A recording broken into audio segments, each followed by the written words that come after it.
જય શ્રી કૃષ્ણ, જય દ્વારકાધીશ મિત્રો. આજે આપણે અધ્યાય 17ની શરૂઆત કરીશું. અર્જુન ઉવાચ એ શાસ્ત્રવિધિ મુત્સુજ્ય યજન્તે શ્રદ્ધયાન્વિતાઃ તેષાં નિષ્ઠા તુ કા કૃષ્ણ સત્વમાહો રજસ્તવમઃ. અર્જુને કહ્યું, હે કૃષ્ણ, જે લોકો શાસ્ત્રોના નિયમોનું પાલન નહીં કરીને પોતાની કલ્પના પ્રમાણે પૂજા કરે છે તેમની સ્થિતિ કઈ છે? તેઓ સત્વગુણી છે, રજોગુણી છે કે તમોગુણી છે?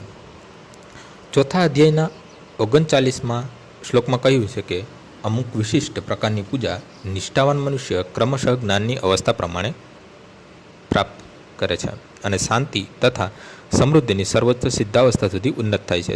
16મા અધ્યાયનો ભાવાર્થ એવો છે કે મનુષ્ય શાસ્ત્રોના નિયમોનું પાલન કરતો નથી તે અસુર છે અને જે નિષ્ઠાપૂર્વક આ નિયમોનું પાલન કરે છે તે દેવ છે.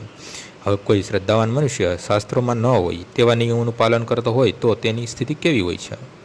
અર્જુનની આ શંકાનું નિવારણ કૃષ્ણ દ્વારા થવાનું છે. જે લોકો એક મનુષ્યને પસંદ કરીને ઈશ્વર તરીકે તેના ઉપર શ્રદ્ધા રાખે છે, શું તેઓ સત્વગુણમાં, રજોગુણમાં કે તમોગુણમાં પૂજા કરે છે?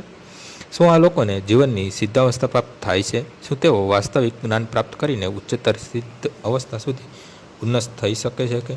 જે લોકો શાસ્ત્રોના વિધિવિધાનોનું પાલન કરતા નથી તેઓ કશાક પર શ્રદ્ધા ધરાવે છે તથા દેવ કે મનુષ્યની પૂજા કરે છે, શું તેમને સફળતા મળે છે? અર્જુન આ પ્રશ્નો કૃષ્ણને પૂછી રહ્યો છે. આજનો શ્લોક અહીં પૂર્ણ થાય છે.